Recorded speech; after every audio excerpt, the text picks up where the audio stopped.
My dear student, आज Siddhatek classes में हम लेकर आए हैं chapter number 1 sets 11th class NCERT का। सबसे पहले हम यह समझने की कोशिश करते हैं कि सेट्स यानी समुच्चय होते क्या हैं। जैसा कि मैंने यहाँ पे लिखा है, a well defined collection. Collection किसी भी चीज का हो सकता है, लेकिन जब तक वो वेल डिफाइंड नहीं होगा, जब तक वो सुपरिभाषित नहीं होगा, जब तक वो सेट यानी समुच्चय नहीं कहलाए। सुपरिभाषित यानी वेल डिफाइंड का मतलब क्या है? यदि कोई भी कलेक्शन इस तरीके से डिफाइन हो कि हम ये बता सकें कि कोई भी एलिमेंट उसमें इंक्लूड होगा या नहीं होगा, तब हम उसे कह सकते हैं वेल डिफाइंड यानी कि सुपरिभाषित। तो ऐसा कोई भी कलेक्शन जो सुपरिभाषित हो यानी कि वेल डिफाइंड हो, तो उसे हम क्या कह सकते हैं? उसे हम कह सकते हैं सेट यानी कि समुच्चय। सुपरिभाषित संग्रह समुच्चय कहलाता है। ठीक है, अब कुछ वर्ड्स बता रहा हूं मैं आपको, देखिए ध्यान दीजिए। जैसे अच्छा यानी गुड, बुरा बैड, सुंदर ब्यूटीफुल, विख्यात यानी फेमस, ये सब जो हैं ये वेल डिफाइंड नहीं, क्योंकि ये कंफ्यूजन क्रिएट करते हैं। जैसे मैंने बोला कि आपके क्लास की 4 सुंदर बच्चों के नाम बताओ, तो हर व्यक्ति के लिए सुंदर बच्चा अलग अलग हो सकता है। मतलब मैं 4 लोगों को अगर बोलूंगा तो वो 4 व्यक्ति अलग अलग सुंदर बच्चों को लाके खड़ा कर देंगे या अलग अलग बच्चों के नाम बताएंगे, है ना। तो हमें किसी भी चीज को इस तरह से डिफाइन करना होता है कि उसमें किसी प्रकार का कंफ्यूजन ना हो। जैसे मैं बोलूं कि KG1 के 4 बच्चे, KG1 में जितने भी ए से नाम वाले बच्चे हैं उनको लेकर आइए, तो आप आसानी से बता सकते हो, है ना, किन बच्चों को लेके आना है। किसी को भी भेजूंगा, कोई कंफ्यूजन क्रिएट नहीं होगा। तो ये क्या है? वेल डिफाइंड है ना, यानी सुपरिभाषित। ठीक है, हम मैथ्स में यूज होने वाले कुछ स्टैंडर्ड सेट यानी कि मानक समुच्चयों को पढ़ते हैं। जैसे कि है n set of natural numbers यानी कि प्राकृत संख्याओं का समुच्चय। प्राकृत संख्याएं कौन सी? 1 2 3 4 up to infinity. Z set of all integers, जो इंटीजर्स है जो नेगेटिव भी होते हैं, जीरो भी आता है उसमें, माइनस भी आता है। ऐसे ही W होता है, W यानी होल नंबर, पूर्ण संख्या, उसको अपन W से बताते हैं, मैंने यहाँ पे लिखा नहीं है। Q set of rational number, Q यानी परिमेय संख्याओं का जो समुच्चय होता है उसको हम क्या बताते हैं? Q से बताते हैं ना। ठीक है, रेशनल नंबर्स। R होता है रियल नंबर, है ना, रियल नंबर का जो सेट है वास्तविक संख्याओं का समुच्चय, उसको हम बताते हैं R से। अब देखिए यहाँ पे इस तरह से ये Z प्लस ऊपर लगाने का क्या मतलब है उसको समझिए, है ना। अगर Z का मतलब क्या होता है? इंटीजर यानी पूर्णांक। अब अगर मैंने प्लस लगा दिया, इसका मतलब है केवल धनात्मक पूर्णांक। अगर R रियल नंबर होता है मतलब वास्तविक संख्या, अगर मैंने R प्लस कर दिया मतलब केवल धनात्मक वास्तविक संख्या। ठीक है, हम देखिए सेट को रिप्रेजेंट कैसे करते हैं। सेट को लिखते हैं इस तरह के कर्ली ब्रैकेट में। कैसे लिखेंगे? इस मध्यम आकार के मध्यम ब्रैकेट यानी कि सर्पिलाकार या कर्ली ब्रैकेट में, और हर एक एलिमेंट के बीच में इस तरीके से हमें क्या करना पड़ता है? कॉमा लगाना पड़ता है। ठीक है, इसमें A E I O U ये क्या है? ये A के एलिमेंट है ना, हिंदी में बोले तो A के अवयव है। इनका कार्डिनल नंबर है ना, ये जो मैं लिख रहा हूं ऊपर NA, इसमें कितने एलिमेंट है? 5, है ना। तो 5 क्या कहलाएगा? कार्डिनल नंबर ऑफ A, है ना, A के अवयवों की संख्या। तो उसको अपन NA से बताएंगे, इसलिए कितनी है? 5 है, 5 है। फिर ये जो मैंने लिखा है, ये वाला जो साइन यूज हो रहा है ना, इसको पढ़ते हैं एप्सिलॉन। ठीक है, पर यहां पर सेट थ्योरी में इसका मतलब होता है इस एलिमेंट ऑफ, क्या पढ़ेंगे?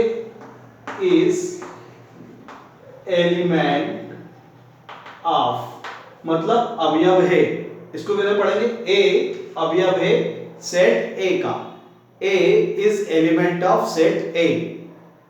पर देखिए बी इसमें नहीं है इस पूरे सेट में, तो हम क्या लिखेंगे? B is not element of set A, B set A का एलिमेंट नहीं है। ठीक है, अब देखिए इसके बाद हमें यह पढ़ना है कि सेट्स जो होते हैं यानी कि समुच्चय, उनको हम किस प्रकार प्रदर्शित कर सकते हैं, किस फॉर्म में लिख सकते हैं। तो हम देखते हैं सबसे पहले दो फॉर्म होते हैं इसमें, एक रोस्टर यानी सारणीबद्ध रूप और दूसरा होता है समुच्चय निर्माण रूप, है ना, जिसको हम कहते हैं इंग्लिश में सेट बिल्डर या रूल फॉर्म। सबसे पहले अपन बात करते हैं रोस्टर यानी कि सारणीबद्ध रूप की। ठीक है, टेबुलर फॉर्म। तो ये जो लिखा हुआ है a is equal to AEIOU, ये टेबुलर फॉर्म है। मतलब हमने सारे एलिमेंट एक एक करके कॉमा लगाकर एक बार लिख दिया, तो ये क्या कहलाएगा? ये कहलाएगा रोस्टर फॉर्म या टेबुलर फॉर्म या सारणीबद्ध रूप। अब हम बात करते हैं सेकंड टाइप की, समुच्चय निर्माण रूप, है ना, समुच्चय निर्माण रूप यानी कि सेट बिल्डर फॉर्म। तो सेट बिल्डर फॉर्म में क्या होता है? आपको एलिमेंट नहीं लिखना है यहां पर, वो रूल, वो नियम, वो प्रॉपर्टी आपको यहां पर बतानी है जिससे कि ये डिसाइड हो सके कि इस सेट में कौन कौन से एलिमेंट आएंगे। जैसे मैंने यहां पे लिखा है x when x, x जबकि x, ये जो दो डॉट लगे इनका मतलब होता है जबकि, when x when x is a vowel of English alphabet, है ना, x जबकि x यहां पर क्या है? x अंग्रेजी वर्णमाला का एक अक्षर है। ठीक है, तो उसमें अपन को समझ में आ जाएगा कि क्या लेना है, AEIOU लेना है। ठीक है, चलिए अब हम देखते हैं टाइप ऑफ सेट्स यानी कि समुच्चयों के प्रकार। इनमें सबसे पहला है रिक्त समुच्चय यानी कि एम्प्टी। हम देख रहे थे टाइप्स ऑफ सेट यानी कि समुच्चयों के प्रकार, तो उसमें सबसे पहला होता है रिक्त समुच्चय यानी कि एम्प्टी सेट। ऐसा समुच्चय जिसमें कोई भी अवयव ना हो। ठीक है, एक सेट जिसका कोई एलिमेंट ना हो उसको हम कहते हैं एम्प्टी सेट। एम्प्टी सेट यानी रिक्त समुच्चय को हम फाई से रिप्रेजेंट करते हैं या इस तरह से एक खाली कर्ली ब्रैकेट बनाकर हम प्रदर्शित करते हैं। ठीक है, इसके बाद आता है सेकंड है सिंगलेटन सेट यानी कि एकल समुच्चय। इसमें क्या करते हैं, जैसे अगर एक ही एलिमेंट है एक सेट में, जैसे यहाँ पर a इज इक्वल टू दिया है, एक सेट दिया है, इसमें केवल एक ही एलिमेंट है जिसका कार्डिनल नंबर यानी कि अवयवों की संख्या कितनी है? 1 है, तो इसको हम क्या बोलेंगे? एकल समुच्चय यानी सिंगलेटन। अब हम बात करते हैं परिमित समुच्चय की यानी कि फाइनाइट सेट की।